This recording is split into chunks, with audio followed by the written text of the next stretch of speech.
Okay, we're going to continue on in our Father's Word now. This is the second book of Kings, chapter 2, verse 15. Now when the sons of the prophets who were from Jericho saw him, they said, "The spirit of Elijah rests on Elisha." And they came to meet him and bowed down to the ground before him.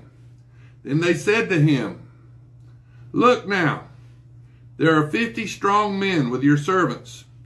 Please let them go and search for your master, lest perhaps the Spirit of the Lord has taken him up and cast him upon some mountain or into some valley." And he said, "You shall not send anyone." But when they urged him till he was ashamed, he said, "Send them." Therefore they sent 50 men, and they searched for 3 days. But they did not find Elijah. He went up in the whirlwind. You got these little sports car editions, what the UFOologists call them. They got a great circle on the front, and they got a triangle in the middle. The circle is like the apple of your eye. We just studied the apple of your eye, the most important part.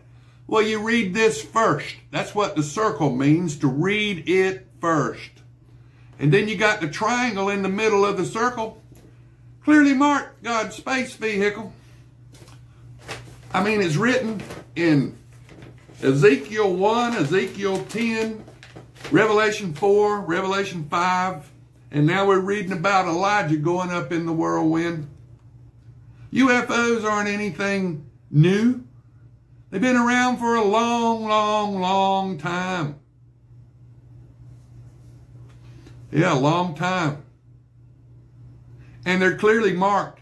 But don't forget, you got them reptilians out there too.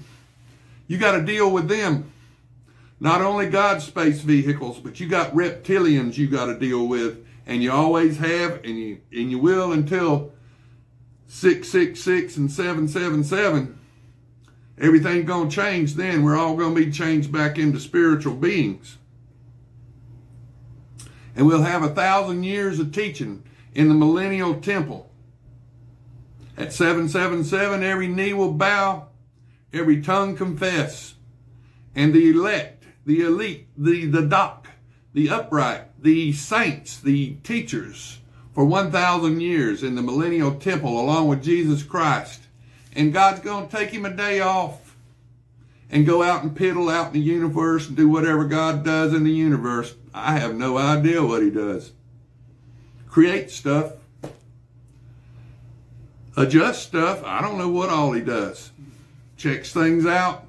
But he'll be gone for one day. 2 Peter 3:8, 1,000 years to man is like one day to God, and one day to God is like 1,000 years to man. And 2 Peter 3 tells you about the 3 earth and heaven ages. Okay, we're going to continue on here. This is 2 Kings 2, verse 20. And he said, "Send them." Therefore they sent 50 men, and they searched for 3 days, but they did not find Elijah. And when they came back to him, for he stayed in Jericho, he said to them, "Did I not say to you, do not go?" Then the men of the city said to Elisha, "Please notice, the situation of this city is pleasant, as my Lord sees, but the water is bad and the ground barren." And he said, "Bring me a new bowl and put salt in it." So they brought it to him. Then he went out to the source of the water and cast in the salt there. And he said, "Thus says the Lord, I have healed this water. From it there shall no more death or barrenness." So the water remains healed to this day, according to the word of Elisha, which he spoke. Then he went up from there to Bethel, and he was going, as he was going up the road, some youths come from the city and mocked him, and said to him, "Go up, you bald head. Go up, you bald head." So he turned around and looked at them and pronounced a curse on them in the name of the Lord. And 2 female bears came out of the woods and mauled 42 of the youths. Then he went up from there to Mount Carmel and Bashan. They both mean fruitful. And from there, he returned to Samaria. Now this is 2 Kings chapter 3. Now Jehoram, the son of Ahab, became king over Israel at Samaria in the 18th year of Jehoshaphat, king of Judah, and reigned 12 years. And he did evil in the sight of the Lord, but not like his father and mother, for he put away the sacred pillar of Baal that his father had made. Nevertheless, he persisted in the sins of Jeroboam, the son of Nebat, who had made Israel sin. He did not depart from them. Now Mesha, king of Moab, was a sheep breeder, and he regularly paid the king of Israel 100,000 lambs and the wool of 100,000 rams. But it happened, when Ahab died, that the king of Moab rebelled against the king of Israel. So King Jehoram went out of Samaria at that time and mustered all of Israel. Then he went and sent to Jehoshaphat, king of Judah, saying, the king of Moab has rebelled against me. Will you go with me to fight against Moab? And he said, I will go up. I am as you are, my people as your people, my horses as your horses. Then he said, which way shall we go up? And he answered, by the way of the wilderness of Edom. So the king of Israel went with the king of Judah and the king of Edom, and they marched on the roundabout route 7 days. And there was no water for the army, nor for the animals that followed them. And the king of Israel said, alas, for the Lord has called these 3 kings together to deliver them in the hand of Moab.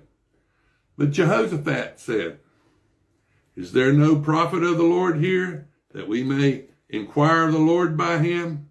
So one of the servants of the king of Israel answered and said, Elisha, the son of Shaphat, is here, who poured water on the hands of Elijah. And Jehoshaphat said, the word of the Lord is with him. So the king of Israel and Jehoshaphat and the king of Edom went down to him. Then Elijah said to the king of Israel, what have I to do with you? Go to the prophets of your father and the prophets of your mother. But the king of Israel said to him, no, for the Lord has called these 3 kings to deliver them into the hand of Moab. And Elijah says, as the Lord of hosts lives, before whom I stand, surely, were it not that I regarded the presence of Jehoshaphat, king of Judah, I would not look at you nor see you. Now bring me a musician. And then it happened, when the musician played, that the hand of the Lord came upon him, and he said, thus says the Lord, make this valley full of ditches. For thus says the Lord, you shall not see wind, you shall not see rain, yet that valley shall be filled with water, so that you, your cattle, and your animals may drink. And this is a simple matter in the sight of the Lord. He will also deliver the Moabites into your hand. Also you shall attack every fortified city and every choice city, and shall cut down every good tree and stop up every spring of water, and ruin every good piece of land with stones.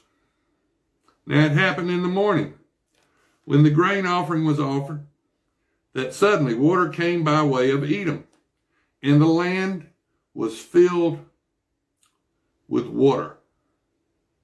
And when all the Moabites heard that the kings